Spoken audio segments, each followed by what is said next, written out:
In the gilded corridors of Buckingham Palace, where whispers carry more weight than royal decrees and loyalty is measured in centuries of service, one man's unwavering devotion to his oath would shake the very foundations of the monarchy. When Sergeant Major James Richardson took his sacred vow to serve the crown, he believed it meant protecting the institution, the tradition, and most importantly, the king himself. But what happens when those sworn to stand beside the monarch begin to work against him? What happens when the very people meant to support the crown start pulling strings from the shadows, manipulating decisions, and slowly eroding the king's authority from within? This is the story of a palace guard who discovered that sometimes the greatest threat to the throne doesn't come from outside the palace walls, it comes from within. This is the story of a man who had to choose between following orders from those who claimed authority and staying true to his oath to protect the king. This is the story of Sergeant Major James Richardson, the guard who defied Queen Camilla's orders and paid the ultimate price for his loyalty. In a world where palace intrigue runs deeper than royal bloodlines, and where political maneuvering happens behind closed doors, one man's courage to stand up for what he believed was right would expose secrets that the establishment never wanted revealed. Secrets about power, manipulation, and the real forces that control the British monarchy. What you're about to read isn't just another palace story. It's a testament to honor, duty, and the price of standing up for your principles when the whole world seems to be against you. It's about a man who chose to serve his king rather than bow to political pressure, and how that choice changed everything, no just for him, but for the entire royal family and the future of the crown itself. The morning mist hung heavy over the palace grounds as Sergeant Major James Richardson adjusted his crimson tunic for what would be the last time as a trusted member of the King's Guard. He had no way of knowing that this particular Tuesday in November would mark the beginning of the end of his 23-year career in royal service. The ornate brass buttons gleamed under the pale London sun as he made his way through the familiar corridors he had walked thousands of times before, each step echoing with the weight of tradition and duty. James had always been different from the other guards. While many saw their position as merely a job, prestigious certainly, but still just work, James viewed his service as a sacred calling. His father had served Queen Elizabeth II, his grandfather had stood watch for King George VI, and the Richardson family had been part of the royal household for over a century. The oath he had taken wasn't just words recited in a ceremony, it was a promise carved into his very soul, a commitment that ran deeper than blood and stronger than any personal ambition. At 42 years old, James had seen 3 monarchs during his service. He had witnessed the dignity of Queen Elizabeth II in her final years, the brief and tumultuous reign that followed, and now found himself serving King Charles III during one of the most challenging periods in modern royal history. The transition hadn't been smooth. Palace politics had become more complex, more fractured, and James had noticed changes that concerned him deeply. The first sign that something was shifting came during a routine security briefing 6 months earlier. James had been selected for the inner circle of guards responsible for the king's personal protection, a role that required not just physical prowess but absolute discretion and unwavering loyalty. During these briefings, he began to notice that certain decisions affecting the king's schedule, his public appearances, and even his private meetings were being influenced by people who, in James's opinion, shouldn't have had such authority. Queen Camilla had naturally assumed significant responsibilities as the king's consort, but James observed that her influence extended far beyond what tradition typically allowed. Staff members who had served the royal family for decades were being reassigned or encouraged to take early retirement. New faces appeared in crucial positions, people whose loyalties seemed to align more with current political trends than with the crown's historical independence. The palace had always been a place of carefully maintained hierarchies and unspoken rules. James knew his place in this structure, understood the boundaries of his responsibilities, and had never questioned the orders that came down through the proper channels. But as the months passed, he began to notice that some orders weren't coming through the traditional chain of command. Instructions were being issued by Queen Camilla's private secretary that affected the king's security arrangements, his daily routine, and his access to information. James's concerns crystallized during a particularly troubling incident in late September. The king had been scheduled to meet with a group of military veterans, men and women who had served their country with distinction and were facing difficulties with pension settlements. It was exactly the kind of engagement that King Charles had always championed: direct contact with people affected by policy decisions, an opportunity to understand their struggles firsthand and potentially influence solutions.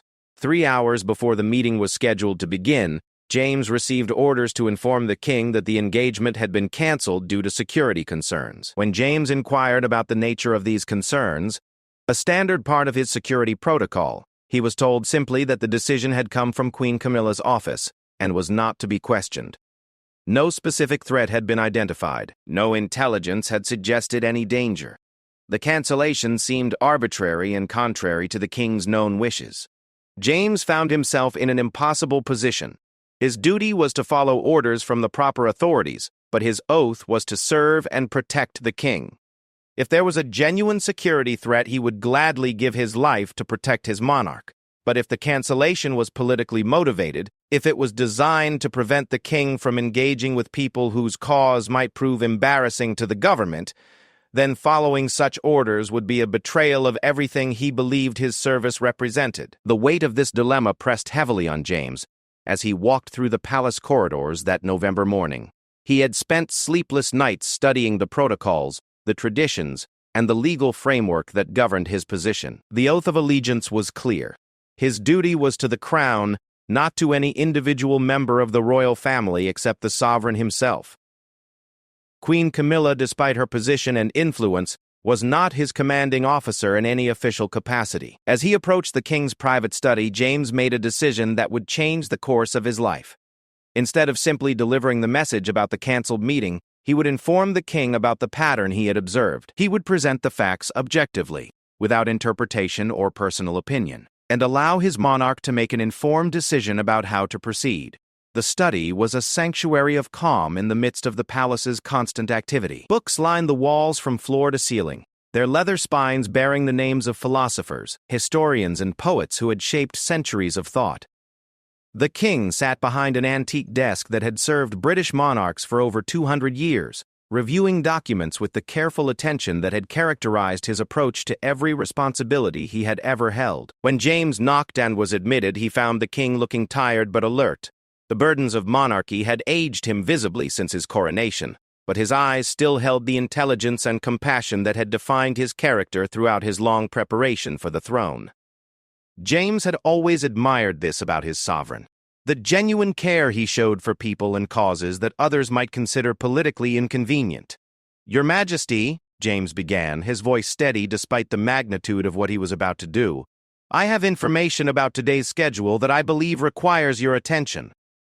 The king looked up from his papers, gesturing for James to continue. There was something in the guard's demeanor that suggested this wasn't a routine scheduling update, and the king had learned over the years to pay attention to such subtle signals from the people who served him most closely. James explained the situation with military precision, outlining the cancellation order, its source, and the lack of specific security justification. He described the pattern of similar incidents over the past several months, each time presenting only verifiable facts without editorial comment. As he spoke, he watched the king's expression change from polite attention to growing concern, and then to what appeared to be quiet anger. The silence that followed James's report stretched for nearly a full minute. The king stood and walked to the window overlooking the palace gardens, his hands clasped behind his back in a gesture James had seen many times during moments of deep contemplation. When the king finally spoke, his voice carried a weight that James had rarely heard before. "Sergeant Major Richardson," the king said, turning back to face him, "your service to this institution has always been exemplary. Your father and grandfather served my family with distinction, and you have upheld that tradition admirably. What you've just told me represents exactly the kind of integrity I expect from someone in your position." James felt a mixture of relief and apprehension. The king's words suggested approval, but there was something else in his tone, a sadness perhaps, or a recognition that this conversation marked a point of no return for all of them. "The meeting with the veterans will proceed as scheduled," the king continued.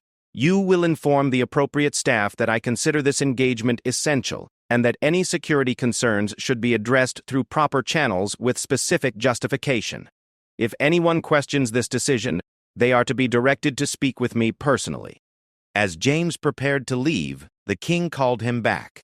"Sergeant Major, I want you to understand that your actions today have placed you in a difficult position. There will be consequences for bringing this matter to my attention, and I cannot protect you from all of them. Are you prepared for what may follow?"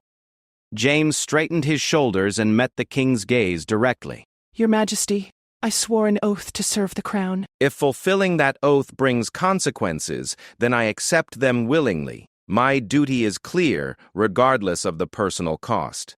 The king nodded slowly, expression of profound respect crossing his features. "Then you understand what it truly means to serve. Very few people in this world do." As James left the study and began the process of reinstating the veterans' meeting, he knew that he had crossed a line from which there would be no retreat. Queen Camilla's staff would soon learn that their order had been countermanded, and they would certainly investigate how the king had become aware of the cancellation. It wouldn't take long for them to trace the information back to him. But as he walked through the palace corridors, James felt a sense of clarity that had been missing for months. He had honored his oath, served his king faithfully, and acted according to the principles that had guided his family's service for generations. Whatever came next, he would face it with the same integrity that had brought him to this moment. The veterans' meeting took place that afternoon as originally scheduled. James stood at his post, watching as the king engaged with men and women who had sacrificed for their country and were now fighting for fair treatment in their retirement years. The genuine concern the king showed for their struggles, his careful attention to their stories, and his promises to investigate their concerns personally reminded James why he had chosen this life of service. As the meeting concluded and the veterans departed, many of them expressing gratitude not just for the king's time, but for his obvious sincerity, James felt that he had participated in something important.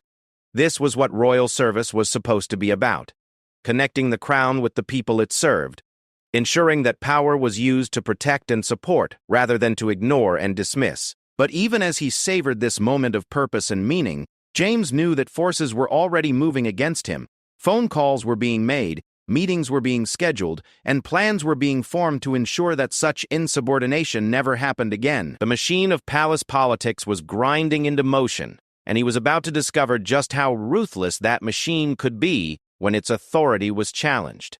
The first indication of trouble came that evening when James was summoned to a meeting with the chief security officer.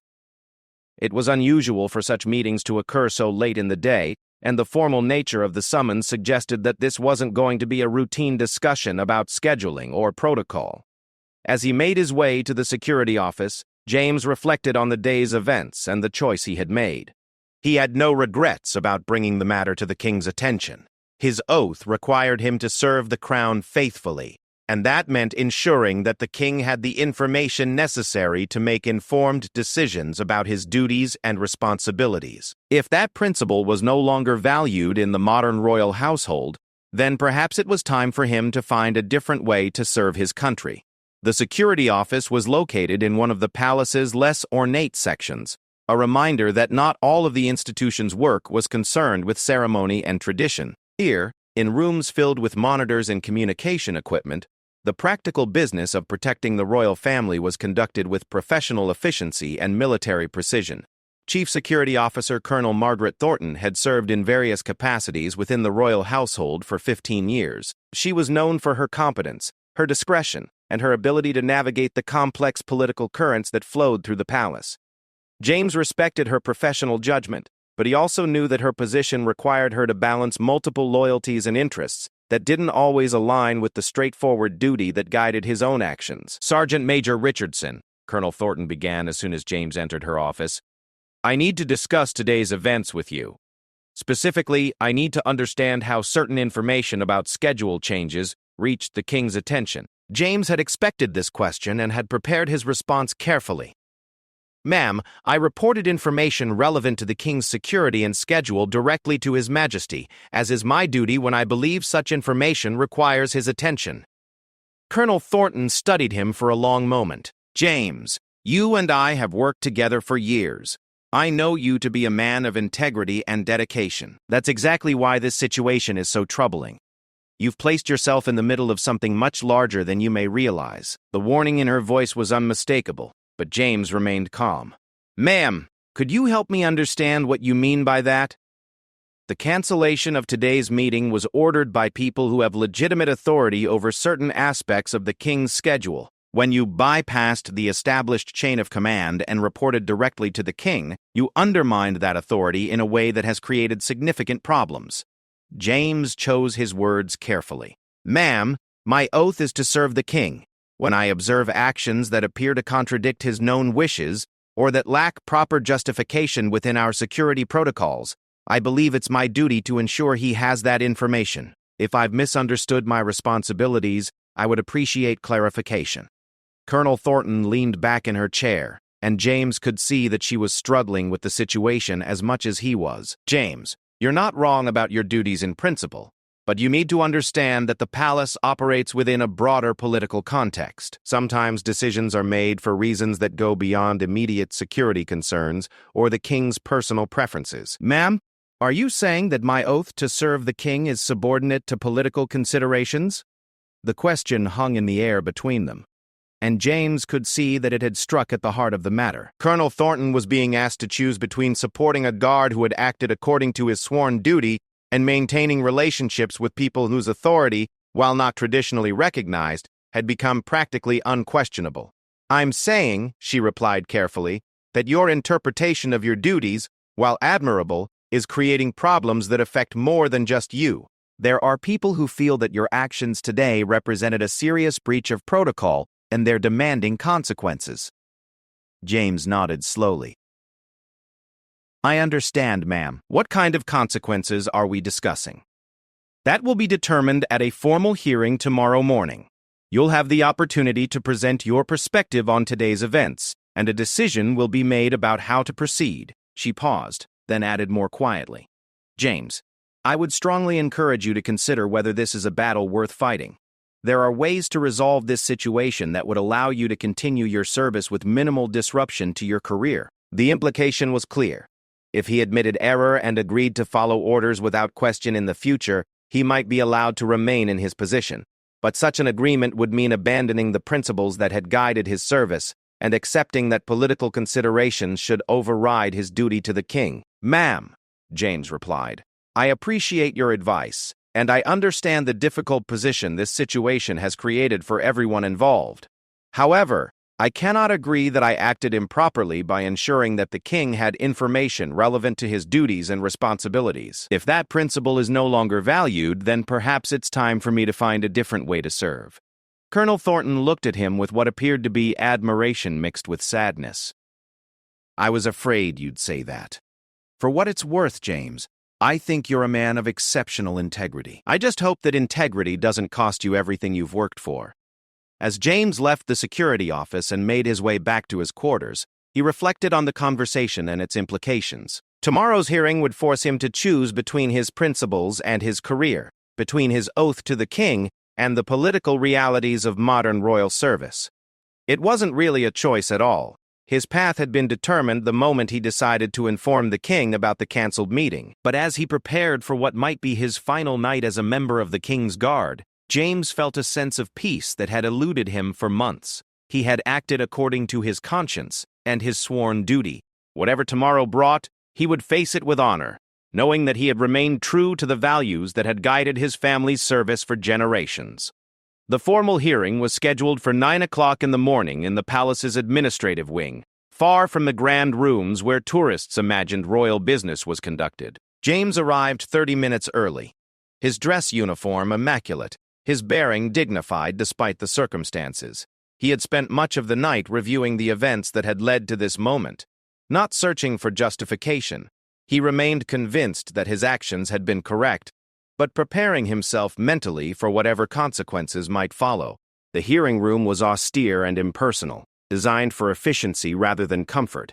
A long table dominated the space, behind which sat 3 officials who would determine his fate. James recognized 2 of them, Colonel Thornton, who avoided meeting his eyes, and Sir Geoffrey Hamilton, the deputy private secretary, whose authority over protocol matters was well established. The third member of the panel was unfamiliar, a sharp-featured woman in her 50s, who was introduced as Mrs. Eleanor Blackwood, representing what was delicately termed Household coordination. James suspected that Mrs. Blackwood's presence indicated Queen Camilla's direct involvement in these proceedings, though such influence would never be acknowledged officially. The palace maintained the fiction that all decisions were made according to established protocol and precedent, but everyone understood that power often flowed through unofficial channels that bore little resemblance to the organizational charts hanging in the administrative offices. Sir Geoffrey opened the proceedings with a recitation of the charges against James, though they were phrased as concerns about protocol adherence rather than formal accusations. The language was diplomatic, but the substance was clear. James was accused of insubordination, breach of chain of command, and actions that had caused embarrassment to senior household staff. The penalties for such violations could range from formal reprimand to immediate dismissal from royal service. Sergeant Major Richardson, Sir Geoffrey continued, his voice carrying the authority of someone accustomed to being obeyed without question, you have served this institution with distinction for over 2 decades. Your record is exemplary, which makes yesterday's events all the more disappointing. We're here to understand what led you to act as you did, and to determine how best to address the situation. James stood at attention, his response prepared but his mind alert to the subtle dynamics playing out in the room. Sir, I reported information to His Majesty that I believed required his attention. My actions were consistent with my oath of service and my understanding of my duties to the Crown. Blackwood leaned forward, her expression skeptical. Sergeant Major, surely you understand that there are proper channels for addressing concerns about scheduling or security matters. Your decision to bypass those channels suggests either ignorance of protocol or deliberate insubordination. Which is it? The question was designed to force him into either admitting incompetence or confessing to intentional misconduct. James had anticipated this approach and had considered his response carefully. Ma'am, I am thoroughly familiar with standard protocols. However, when I observe a pattern of decisions that appear to contradict His Majesty's known wishes and that lack proper security justification, I believe my primary duty is to ensure he has that information. My oath is to serve the Crown, and I interpret that to mean serving the King's interests above all other considerations. Sir Geoffrey exchanged glances with his colleagues before responding. Sergeant Major, your interpretation of your duties is commendably idealistic, but it fails to account for the complex realities of modern royal service. His Majesty's schedule and activities must be coordinated with numerous governmental and institutional interests. Sometimes this requires adjustments that may not align with his personal preferences, but serve the broader interests of the monarchy. James recognized the argument being presented, that his duty to the Crown required him to accept decisions made by others, even when those decisions seemed to contradict the King's wishes. It was a sophisticated attempt to redefine loyalty as compliance, and duty as unquestioning obedience to authority, regardless of the source of that authority. Sir, I understand the complexities involved in royal scheduling and protocol. However, I observed specific instances where security justifications were cited for decisions that appeared to be politically motivated. When genuine security concerns exist, I support any measures necessary to protect His Majesty. When security justifications are used to mask other considerations, I believe the King should be aware of the true nature of those decisions. Mrs. Blackwood's expression hardened. Sergeant Major, you're making very serious allegations about the motivations behind official decisions. Do you have evidence to support these claims, or are they based on your personal interpretations of events? This was the crucial moment James had prepared for. He could present the detailed observations he had compiled over months of service, documenting instances where security protocols had been manipulated to achieve non-security objectives. He had names, dates, and specific examples of orders that had violated established procedures. But presenting such evidence would transform this hearing from a discussion of his conduct into an investigation of palace politics that could expose conflicts and tensions the institution preferred to keep hidden. Ma'am, I have documented observations that support my concerns, and I would be happy to present them if this panel believes they would be helpful in understanding my actions. However, my primary point is not to question any specific decisions, but to affirm my understanding that my duty is to serve the King's interests, rather than any other consideration. Colonel Thornton spoke for the first time since the hearing began. "James, I think we all understand your commitment to serving His Majesty. The question is whether your methods were appropriate, and whether they can be permitted to continue without undermining the coordination and discipline that royal service requires." James heard the warning implicit in her words. The institution was prepared to acknowledge his good intentions, while firmly establishing that such intentions could not justify actions that challenged the emerging power structure within the household. They were offering him a path to redemption that would require him to accept a diminished role and promise future compliance with orders regardless of their source or justification. "Ma'am, I appreciate the gravity of this situation and the difficult position it has created for everyone involved. However, I cannot promise to ignore information that I believe His Majesty should have access to. If my interpretation of my duties is incompatible with current expectations, then perhaps it would be best for all parties if I were assigned to different responsibilities where such conflicts are less likely to arise." Sir Geoffrey leaned back in his chair, his expression suggesting that James had just confirmed his worst expectations. "Sergeant Major, are you saying that you would continue to act as you did yesterday if similar circumstances arose?" The question demanded a direct answer, and James had no intention of evading it. "Sir, I would continue to ensure that His Majesty has access to information relevant to his duties and responsibilities. I would do so respectfully and through appropriate channels whenever possible, but I would not allow political considerations to prevent me from fulfilling what I understand to be my primary obligation." Mrs. Supina Blackwood made a note on the pad in front of her, and James sensed that his fate had been decided. The hearing continued for another 30 minutes, covering details of specific incidents and protocol requirements, but the essential question had been resolved.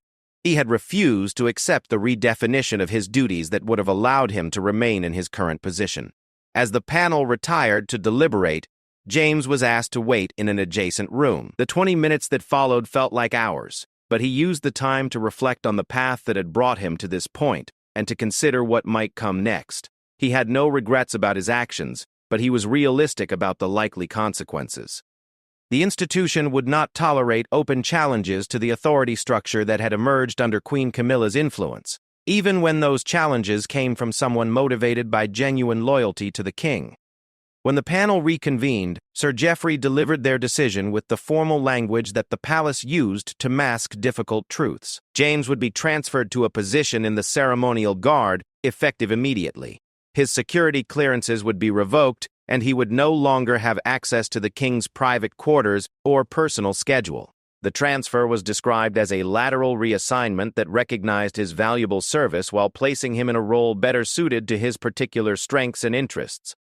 Everyone in the room understood that this was a dismissal disguised as a reassignment. The ceremonial guard was largely a tourist attraction, performing colorful duties for public consumption while having no real involvement in royal protection or security.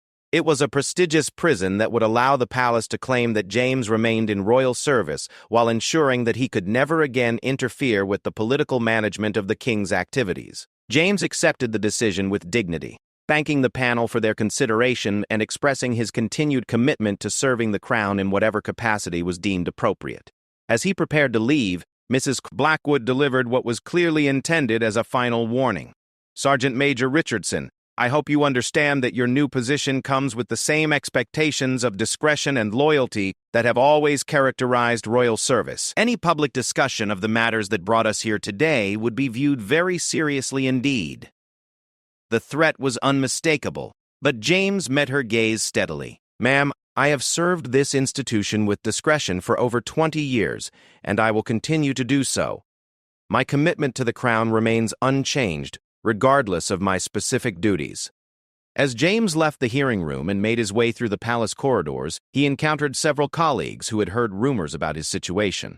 Their reactions varied from sympathy to puzzlement, to carefully maintain neutrality that suggested they understood the political implications of being seen as supportive of his position. The message was clear: challenging authority, even from the highest possible motives, was dangerous for anyone who valued their career in royal service. The news of his transfer reached the ceremonial guard before James did. Captain William Morrison, who commanded the unit, greeted him with professional courtesy tinged with curiosity. The captain was known for his competence and his careful adherence to protocol, qualities that had served him well in navigating palace politics throughout his career. "Sergeant Major Richardson," Captain Morrison said as they met in his office, "I've been informed of your transfer to our unit. I want you to know that your reputation precedes you, and we're honored to have someone of your experience joining our ranks." The diplomatic language couldn't entirely conceal the awkwardness of the situation.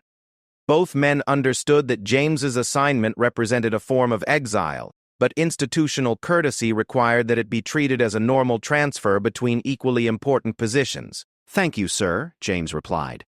"I look forward to contributing to the unit's mission in whatever way you deem most appropriate." Captain Morrison outlined James's new responsibilities, which centered on training junior guards and maintaining ceremonial standards. The work was important in its own way, but it bore little resemblance to the complex security and protection duties that had defined his career for the past decade. He would still wear the distinctive uniform and carry the symbolic responsibilities that tourists associated with royal service, but his real influence on the institution's operations had been eliminated. As the day progressed, James began to adapt to his new reality. The ceremonial guard operated according to different rhythms and priorities than the protection detail he had left behind.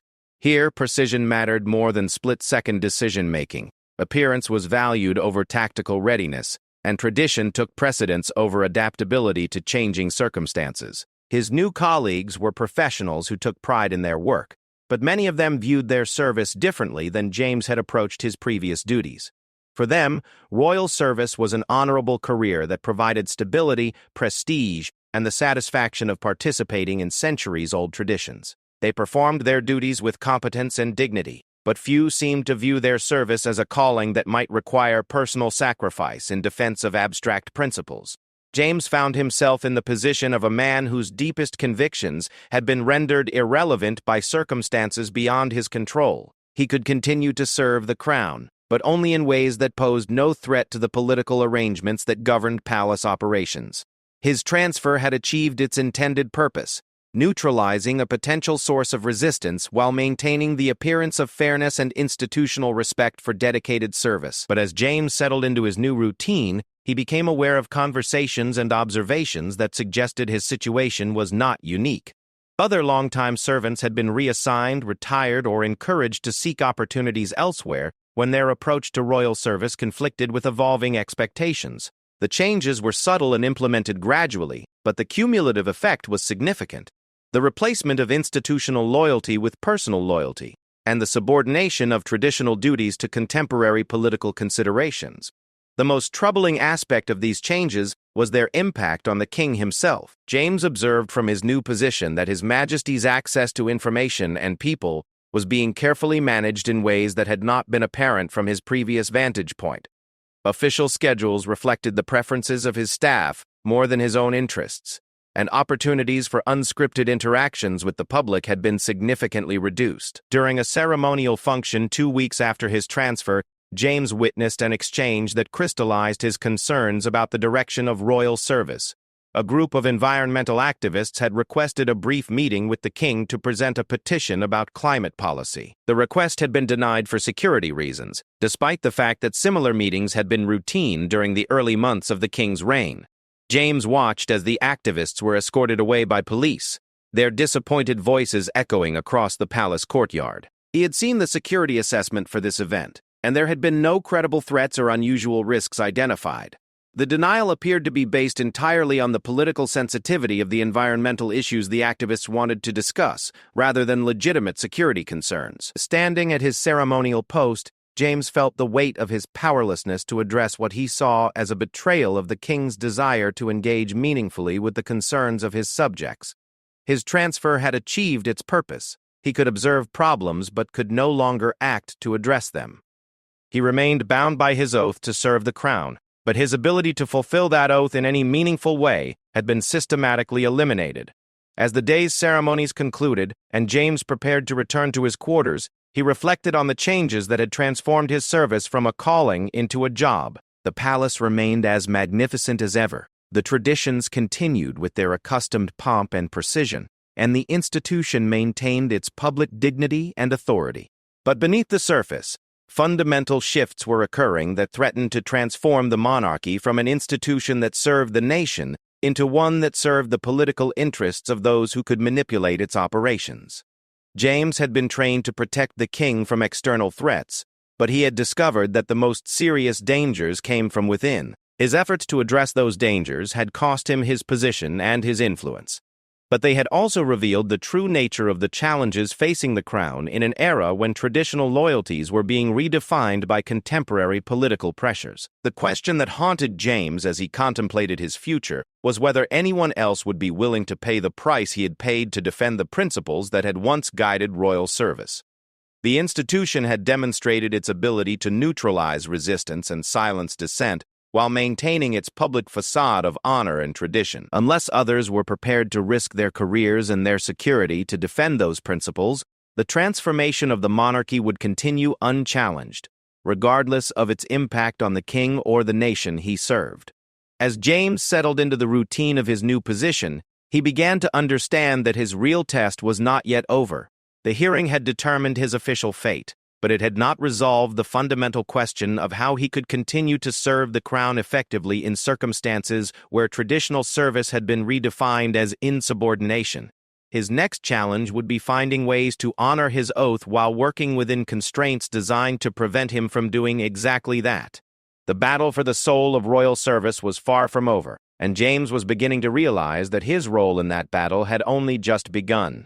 3 months into his new assignment with the ceremonial guard, James had learned to navigate the complex politics of exile within the palace walls. His days were filled with the precise choreography of state functions, the training of junior guards in ceremonial protocol, and the maintenance of traditions that stretched back centuries. To outside observers, his role appeared prestigious and important. To James, it felt like being trapped in an elaborate museum display, performing for an audience while being prevented from engaging with the real work of royal service. The irony was not lost on him. He stood guard at ceremonies honoring the king's commitment to public service, while being prevented from serving that same king in any meaningful capacity. He trained guards to protect the institution while being excluded from decisions that affected its security and integrity. He maintained traditions that were supposed to embody loyalty and duty while watching those same values being undermined by people who claimed to represent them. But James's exile also provided him with a unique perspective on palace operations that he had never possessed as a member of the inner security circle. From his ceremonial post, he could observe the broader patterns of influence and control that shaped royal activities. He began to notice things that his previous focus on immediate security concerns had caused him to overlook. The most significant discovery came during a state dinner in honor of visiting European dignitaries. James was assigned to supervise the ceremonial aspects of the event, ensuring that protocol was followed precisely and that the visual elements met the exacting standards expected of royal functions. It was demanding work that required attention to countless details, but it also provided him with access to parts of the palace and opportunities for observation that his previous duties had not allowed. During the pre-dinner reception, James noticed an unusual pattern in the guest seating arrangements. Several prominent environmental advocates and social justice campaigners who had been invited were seated at tables far from the king, while business leaders and government officials had been placed in positions that would facilitate conversation with the monarch. The arrangement contradicted the king's known interests and his expressed desire to engage with a broad spectrum of perspectives on policy issues. More troubling was a conversation James overheard between 2 senior household staff members during their final preparations. One of them mentioned that the original seating plan had been significantly revised at the last moment, with instructions coming directly from Queen Camilla's private office. The changes had been implemented without consulting the king, and the staff had been specifically directed not to mention the modifications unless directly asked. James recognized this as another example of the pattern he had observed before his transfer. Decisions that shaped the king's interactions and information were being made by people who were not accountable to the traditional chain of command. The monarchy's independence was being eroded gradually and quietly, with each compromise appearing reasonable in isolation while contributing to a larger transformation of the institution's character and purpose. The dinner itself proceeded flawlessly from a ceremonial perspective. The guests were impressed by the pageantry, the media coverage was positive, and the diplomatic objectives were achieved according to conventional measures. But James watched as the king struggled to engage meaningfully with the environmental and social issues he cared about, largely because the people who could speak knowledgeably about those topics had been placed beyond easy conversational reach. After the guests departed, James observed the king's obvious frustration during his brief conversation with his private secretary about the evening's outcomes. His Majesty clearly felt that opportunities had been missed and that the event had not served the purposes he had intended. But when he inquired about the seating arrangements, he was told simply that they had followed diplomatic protocol and security recommendations. The truth about the last-minute changes was never mentioned. This experience crystallized James's understanding of how effectively the king was being isolated from information and perspectives that might challenge the political management of his role. The isolation was not accomplished through dramatic confrontations or obvious restrictions, but through the accumulation of small adjustments and careful manipulations that were individually defensible but collectively transformative. James found himself in the impossible position of possessing information that the king needed to have while being professionally prevented from providing it. His transfer had achieved its intended purpose of silencing him, but it had also revealed the broader scope of the problems affecting royal service. He began to realize that his situation was part of a much larger effort to reshape the monarchy's relationship with the nation and its role in political discourse.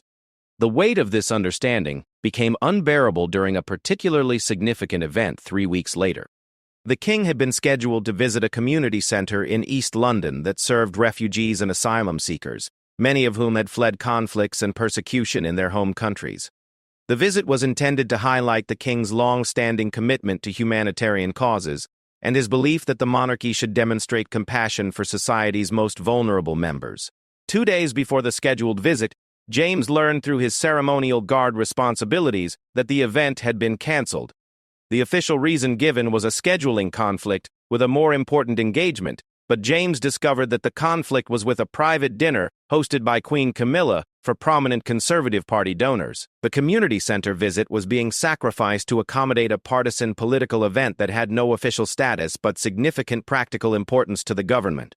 The cancellation was particularly troubling because James knew how much the king valued his humanitarian work and how carefully he had prepared for the visit. His Majesty had spent hours reviewing briefing materials about the refugee crisis, the specific challenges facing asylum seekers in the UK, and the community center's programs and needs. The visit represented exactly the kind of meaningful engagement that the king believed was essential to the monarchy's relevance and moral authority. James also knew that the community center had been preparing for weeks to receive the royal visit. Staff had worked overtime to organize presentations and arrange for refugees to share their stories with the king. Media coverage had been planned to highlight both the refugees' experiences and the monarchy's commitment to humanitarian values. The cancellation would not only disappoint the king but would also represent a broken promise to people who had already suffered profound disappointments and betrayals. Faced with this situation, James confronted the same dilemma that had led to his transfer 3 months earlier. His duty was to serve the king faithfully, but his position prevented him from providing information that was clearly relevant to his sovereign's interests and responsibilities. The institutional constraints that governed his service had been designed to prevent exactly this kind of intervention, but those same constraints were enabling the manipulation and control that threatened the king's ability to fulfill his constitutional and moral obligations. James spent 2 sleepless nights wrestling with his options and their likely consequences. He could maintain his silence and preserve what remained of his career, allowing the cancellation to proceed and the king to be misled about its true nature. He could attempt to work through official channels, though his previous experience suggested that such efforts would be blocked or ignored. Or he could once again risk everything to ensure that the king had the information necessary to make an informed decision about his own schedule and priorities. The decision was made easier by a conversation James had with one of the junior guards under his supervision. Private Michael Stevens was a young man from a military family who had joined the royal household with idealistic notions about service and duty. He had been assigned to support the community center visit and was disappointed to learn of its cancellation. "Sergeant Major," Private Stevens said during a quiet moment in their ceremonial duties, "I don't understand why the visit was canceled. The briefing materials made it clear that this was exactly the kind of work His Majesty considers most important. How can a dinner party take priority over meeting with refugees who have lost everything and come to us for protection? The question, asked with genuine confusion and disappointment, reminded James of his own younger self and the principles that had originally drawn him to royal service. Private Stevens expected the monarchy to embody the highest ideals of public service and moral leadership. His disappointment reflected the broader problem facing the institution. How could it maintain the loyalty and respect of good people if its actions contradicted its stated values? Private Stevens, James replied carefully. Sometimes the decisions that affect royal schedules are made for reasons that are not immediately apparent to those of us responsible for implementation. Our duty is to serve faithfully, regardless of our personal opinions about specific choices. But even as he spoke these words, James knew that they represented a betrayal of everything he believed about royal service. He was teaching a young guard to accept manipulation and compromise as normal aspects of duty, to abandon critical thinking in favor of unquestioning compliance, and to subordinate moral judgment to institutional convenience.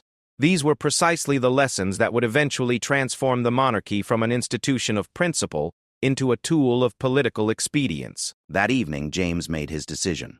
He would once again risk his career and his security to provide the king with information that he needed to have. But this time, he would approach the situation differently, having learned from his previous experience about the political forces arrayed against traditional concepts of royal service. Instead of requesting a formal meeting or working through official channels, James decided to use the one remaining avenue of access that his ceremonial duties provided. The next morning, the king was scheduled to review the ceremonial guard as part of his regular inspection of palace security arrangements. During this review, James would have a brief opportunity for direct communication that would be difficult for others to monitor or prevent. The inspection proceeded according to its usual routine, with James and his colleagues demonstrating their ceremonial skills and reporting on their readiness to perform their assigned duties. When the king reached James's position in the formation, there was a moment of recognition that suggested His Majesty remembered their previous encounter and understood the significance of James's current assignment.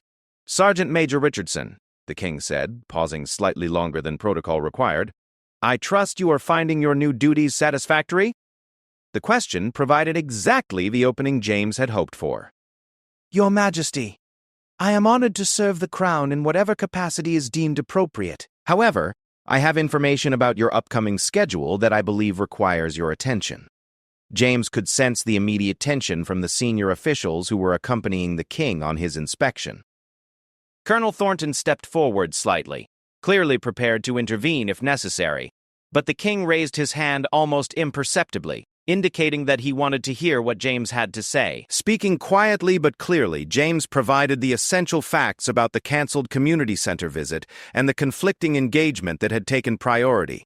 He described the preparations that had been made by the community center staff and the refugee families who had been expecting to meet with the king. He mentioned the discrepancy between the official explanation for the cancellation and the actual reasons behind the scheduling change. Throughout this brief report, James maintained the respectful tone and professional demeanor appropriate to his position. He presented facts without editorial comment, avoided speculation about motivations, and focused on information that was directly relevant to the king's duties and responsibilities. But the substance of his report was unmistakably clear. Decisions were being made about the king's time and commitments without his knowledge and contrary to his expressed priorities. The king listened without interruption, his expression revealing nothing about his thoughts or reactions. When James finished speaking, there was a moment of silence that seemed to stretch much longer than the few seconds it actually occupied. Finally, the king nodded slightly and moved on to the next guard in the formation, continuing the inspection as if nothing unusual had occurred. But James noticed that the king's demeanor changed subtly during the remainder of the inspection. His questions became more pointed, his attention to detail more intense, and his interactions with senior staff more formal and distant. Something fundamental had shifted in the king's understanding of his situation, and the implications of that shift would soon become apparent to everyone involved in palace operations. The immediate consequences for James were swift and severe. Within 2 hours of the inspection's conclusion, he was summoned to another meeting with Colonel Thornton, this time accompanied by Sir Geoffrey Hamilton and a legal advisor from the palace's administrative office. The formal language of the proceedings could not disguise the anger and frustration that James's actions had provoked among the senior staff. "Sergeant Major Richardson," Sir Geoffrey began, his voice tight with controlled emotion, "your conduct during this morning's inspection represents a serious breach of the understanding we reached following your previous disciplinary action. You were explicitly warned about the consequences of continuing to act outside established channels, yet you chose to disregard those warnings completely." James had expected this reaction and had prepared himself for whatever punishment might follow. "Sir, I provided His Majesty with factual information relevant to his schedule and responsibilities. I believe such communication falls within my sworn duty to serve the Crown." The legal advisor spoke for the first time. "Sergeant Major, your interpretation of your duties has consistently placed you in conflict with legitimate authority within this institution. This pattern of behavior suggests either willful insubordination or a fundamental misunderstanding of your role that makes continued service inadvisable." The threat of dismissal was now explicit rather than implied. James recognized that he had exhausted the institution's patience and that his continued presence in any capacity was no longer tolerable to those who controlled palace operations. His defense of traditional concepts of royal service had marked him as a permanent threat to the new order they were attempting to establish. But before the proceedings could continue, an unexpected intervention occurred. A message arrived from the king's private secretary requesting that the disciplinary hearing be postponed pending His Majesty's review of the situation. The message was brief and formal, but its implications were significant. The king intended to become directly involved in determining James's fate. The legal advisor looked uncomfortable with this development. "This is highly irregular. His Majesty rarely involves himself directly in personnel matters, particularly those involving disciplinary actions." Colonel Thornton appeared equally concerned. "Perhaps we should reconsider the timing of these proceedings. If His Majesty wishes to review the situation personally, it might be prudent to await his guidance before proceeding further." Sir Geoffrey was clearly frustrated by the delay, but he could hardly ignore a direct request from the king. "Very well. Sergeant Major Richardson, you will remain in your current duties, pending resolution of this matter. However, you are to have no further unauthorized contact with His Majesty or any other member of the royal family. Is that understood?" James acknowledged the instruction, knowing that it represented a futile attempt to prevent further communication between him and the king. If His Majesty wanted information or perspective that his official advisors were not providing, he would find ways to obtain it that could not be blocked by administrative prohibitions. As the meeting concluded and James returned to his ceremonial duties, he reflected on the escalating conflict between traditional royal service and contemporary political management. His actions had forced the issue into the open, creating a direct confrontation between the king's authority over his own schedule and activities and the control that others had assumed over those same areas. The outcome of this confrontation would determine not only James's personal fate, but the future character of the monarchy itself. The battle lines were now clearly drawn. On one side stood those who believed that royal service required unquestioning compliance with political direction, even when that direction contradicted the monarch's expressed wishes and constitutional responsibilities. On the other side stood those who maintained that duty to the crown meant serving the king's interests above all other considerations, regardless of the political inconvenience such service might create. James had become the symbol of this larger conflict, but he understood that the real stakes extended far beyond his individual career or circumstances. The principles at issue would determine whether the monarchy remained an independent institution capable of moral leadership and constitutional balance, or whether it would be transformed into a sophisticated public relations operation serving the interests of whatever political forces could gain control over its management. As he prepared for what might be his final confrontation with the forces that sought to redefine royal service, James drew strength from the knowledge that he had remained faithful to his oath and his convictions. Whatever the personal cost, he had proven that there were still people willing to defend the principles that had once made the monarchy a respected and effective institution. Whether those principles could survive in the modern political environment remained to be seen, but they would not disappear without a fight. The summons to meet with the king came 3 days later, delivered through channels that bypassed the usual administrative oversight. James was instructed to present himself at the king's private study at 6 o'clock in the evening, a time when most senior staff had concluded their official duties and the palace had settled into the quieter rhythms of evening routine.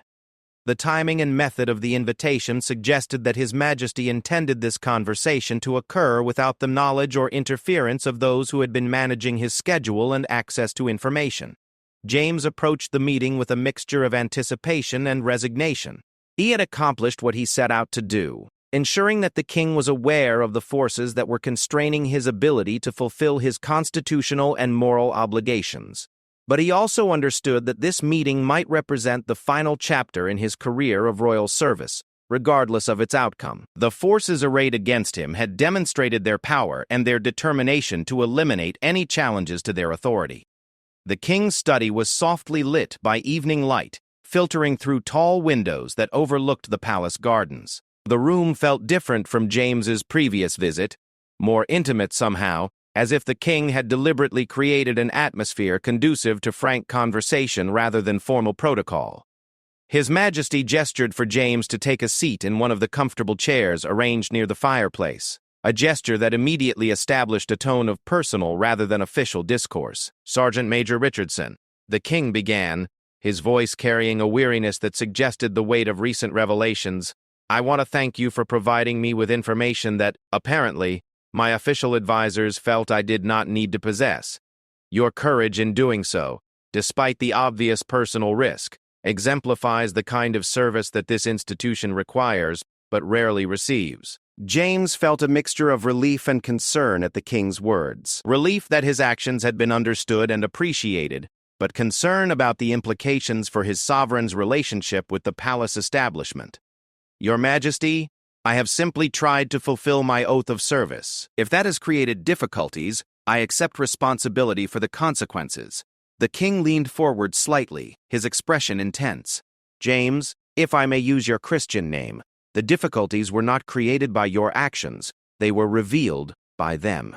What you have shown me is that I have been living in a carefully constructed fiction, making decisions based on incomplete information, and operating under constraints that I was never told existed."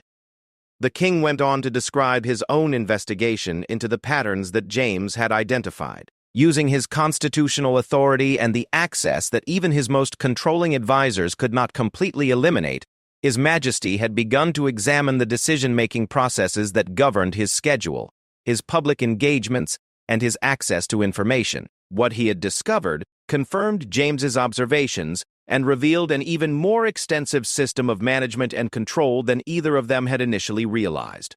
The canceled meeting with the veterans was not an isolated incident, the king explained. It was part of a systematic effort to prevent me from engaging with people and issues that certain advisors consider politically inconvenient. My schedule has been shaped not by my constitutional duties or personal convictions, but by someone else's assessment of what the monarchy should represent and how I should spend my time. James listened with growing amazement as the king detailed specific examples of manipulation and control that had been hidden from public view and apparently from the king himself until recently. Meetings with environmental advocates had been canceled or postponed repeatedly due to scheduling conflicts that proved to be fictional. Requests from social justice organizations had been denied for security reasons that had no basis in actual threat assessments. Even routine engagements with military veterans, teachers, and healthcare workers had been subtly redirected to serve political messaging rather than genuine public service. The community center visit that you brought to my attention, the king continued, was the final piece of evidence I needed to understand the full scope of what has been happening. The idea that meeting with refugees and asylum seekers would be sacrificed to accommodate a partisan political dinner represents exactly the kind of distortion of royal service that I am determined to address. James felt a profound sense of vindication, but also deep sadness that the king had been subjected to such systematic deception. Your Majesty, what can be done to restore proper constitutional balance to these processes? The king's expression grew more serious. That is precisely what I intend to discuss with you. I need people around me who understand that their primary duty is to the crown rather than to political convenience. I need advisors who will provide complete and accurate information, even when that information is uncomfortable or inconvenient. Most importantly, I need to rebuild the trust and integrity that should characterize royal service. What the king proposed was both simple and revolutionary. He intended to reassert direct control over his own schedule and activities, insisting that all major decisions be made with his knowledge and consent. He would require detailed justifications for any recommendations that conflicted with his stated priorities or constitutional responsibilities, and he would surround himself with people whose loyalty was to the institution of the monarchy rather than to any political faction or personal agenda. "James," the king said, looking directly at him, "I am offering you the position of Deputy Private Secretary with specific responsibility for ensuring the integrity of information and decision-making processes within my household. It would mean a significant promotion from your current rank, but more importantly, it would place you in a position where your commitment to honest service could have maximum effect." James was stunned by the offer. The position would not only restore his career but would place him in one of the most influential roles within the royal household. He would have direct access to the king, oversight of scheduling and information management, and the authority to ensure that political manipulation could not occur without his knowledge and consent. But James also understood the implications of accepting such a position.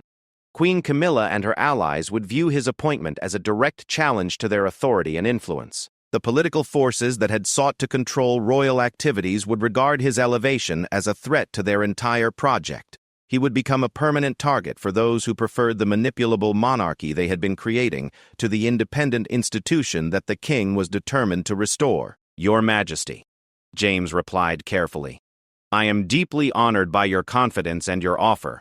However, I want to ensure that you understand the resistance such an appointment would provoke. There are people who have invested significant effort in establishing the current system, and they will not accept its dismantlement without a fight."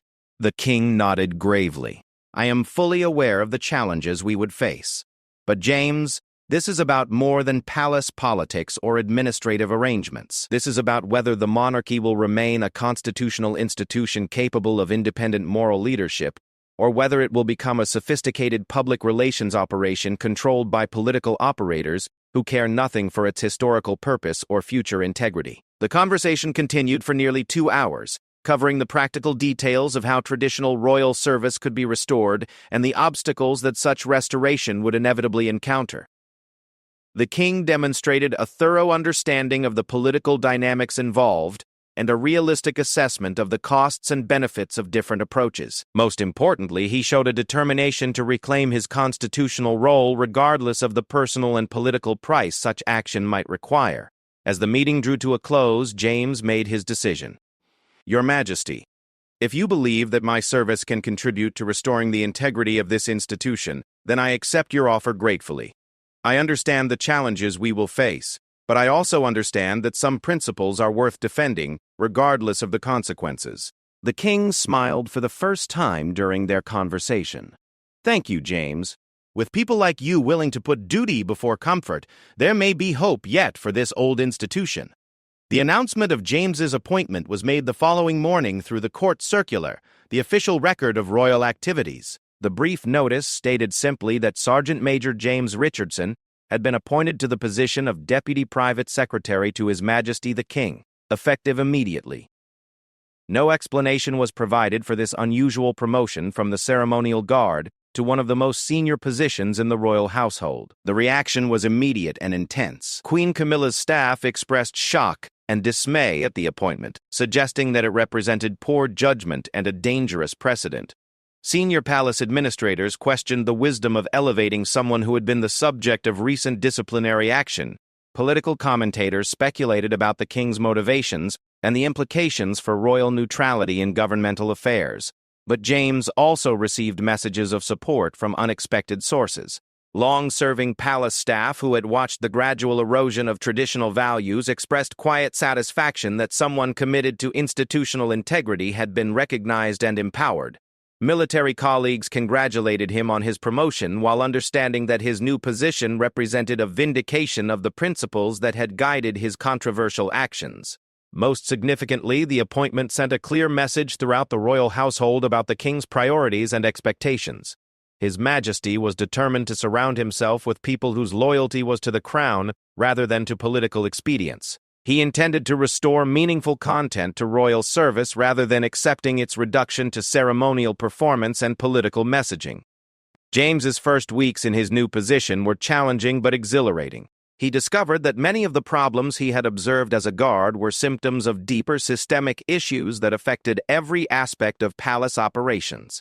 Information was filtered, decisions were made without proper consultation, and the king's constitutional role was being gradually hollowed out through the accumulation of small compromises and careful manipulations. Working directly with the king, James began the process of restoring transparency and accountability to royal scheduling and decision-making. Every major engagement was reviewed to ensure that it aligned with the king's constitutional duties and personal convictions. Security assessments were examined to distinguish genuine concerns from political convenience. Most importantly, the king insisted on direct access to information and perspectives that his previous advisors had filtered or eliminated entirely.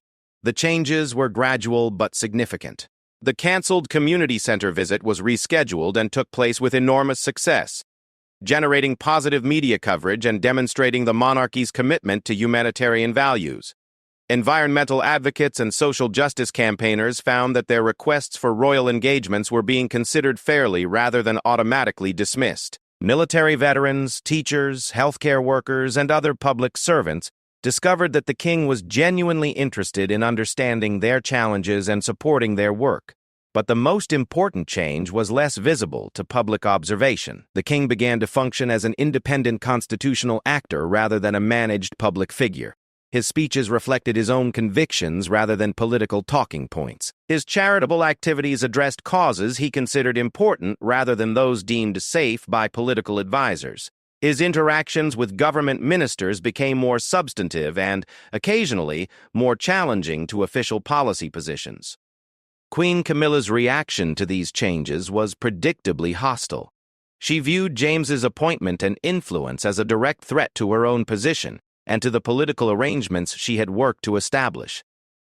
Tensions within the royal household became increasingly visible, with clear divisions emerging between those who supported traditional concepts of royal service and those who preferred the politically managed approach that had been developing. The conflict reached a critical point 6 months after James's appointment, when Queen Camilla demanded that the king dismiss him and return to the previous system of managed royal activities.